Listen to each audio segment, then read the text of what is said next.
একটা মা তার সন্তানের প্রতি যত বেশি দয়াবান, আল্লাহ তার বান্দার প্রতি এর চেয়ে 100 কোটি বেশি দয়াবান।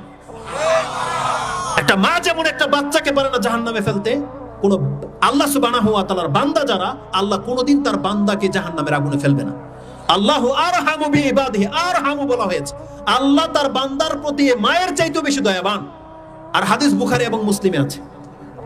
আল্লাহর দয়া জানে না মানুষ, একটা মার দয়া জানেছে মানুষ। মার নিয়ে বক্তব্য হয়, আপনি জানেন আল্লাহ সুবহানাহু ওয়া তাআলার সৃষ্টিকৃত দয়া থেকে মা কতটা পার্সেন্ট পেয়েছে, দয়ার কতটা পার্সেন্ট? এটা যেই ব্যক্তি জানবে সেই ব্যক্তি বুঝতে পারবে আল্লাহর দয়া আর মায়ের দয়ার মধ্যে কম্পেয়ার কি জিনিস, সেই ব্যক্তি বুঝতে পারবে। এই হাদিসটাকে পেশ করার জন্য ইমাম বুখারী রাহিমাহুল্লাহ তারপরে আরেকটা হাদিস কোট করেছেন, যেটা আমি বললাম আদবের অধ্যায়ে 6000 নম্বরে রয়েছে, এবং ইমাম মুসলিম ওই হাদিসটাকে 6871 পেয়ে যাবেন। ওটা যদি হয় 66, এটা পাবেন আপনি 71-এ। সেই হাদিসটা কি রয়েছে?